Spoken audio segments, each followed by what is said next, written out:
শুভ জামাই ষষ্ঠী শুভেচ্ছা রইল সবাইকে, সকল জামাইদের। সবাই খুব ভালো থেকো।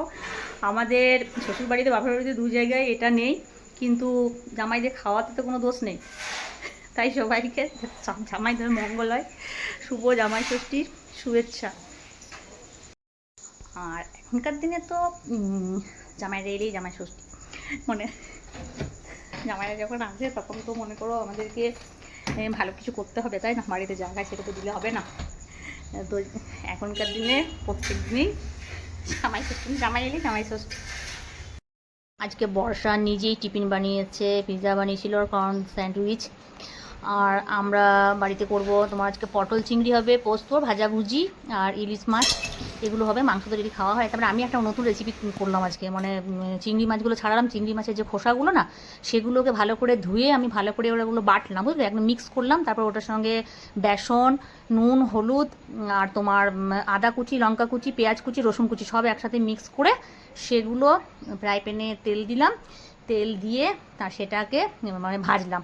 আর এটা খুব ভালো করে বাটতে হবে। আর সত্যি বিশ্বাস করো, মানে পকোড়ার মতন হয়েছিল, দারুণ হয়েছিল, মানে পকোড়ার মতো করা হয়েছিল, খুব সুন্দর হয়েছিল। সবাই খুব ভালো করে খেয়েছে। আর এটা তোমার গরম গরম হয় ভাতের সাথে, না হলে স্যালাড দিয়ে, তো মানে স্যালাড আর সস দিয়ে, শুধু স্যালাড বলে ফেলছি। তো আমি গরম গরম ভাজলাম, তো সবাইকে ওদেরকে দিলাম। তো বললো ভালো হয়েছে, নতুন রেসিপি, মানে এটা আমি শিখেছিলাম, তোমাদের কাছে বলতে চাই। যদিও আজকে দিদা আমাদের মধ্যে নেই, মানে আমার পিসির, ছোটো পিসির শাশুড়ি মা, উনি এটা করতেন, মানে দেখেছিলাম। তো আমার এটা অনেকদিন আগে, বিয়ের আগে আমি রেসিপিটা দেখেছি। তারপর আমার এটা মনে হয়েছে যে চিংড়ির আঁশগুলো দিয়ে আজকে করি। তো কিন্তু খুব ভালো করে ধুতে হবে এবং খুব ভালো করে কিন্তু মিক্স করতে হবে, মানে বাটতে হবে। তো এখন তো আমি তো শিলনোড়া দিয়ে বেটেছি, আর এমনি তো মিক্সিতে তো সবাই এখন মনে করো বাটো সব কিছু। তো যাই হোক, খুব সুন্দর হয়েছে, খুব টেস্টি হয়েছে। হ্যাঁ, একটু তো তেল দিতে হবে, তেল না দিলে ভালো হবে না। দেবে একটু ভাজা, যেগুলো পকোড়া বা বড়া টাইপের হয়, সেগুলো ভালো হয়। আর এই রেসিপিটা তোমাদের কেমন লেগেছে প্লিজ একটু কমেন্ট করে জানাবে।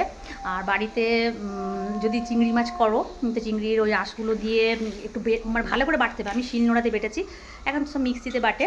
তো যাই হোক, ভালো করে বাটতে হবে যাতে সুরগুলো না থাকে আর আঁশগুলো যাতে না থাকে, একদম পুরো খুব ভালো করে মানে মিক্স করতে হবে, বুঝতে পারছো? আর খুব ভালো হয়।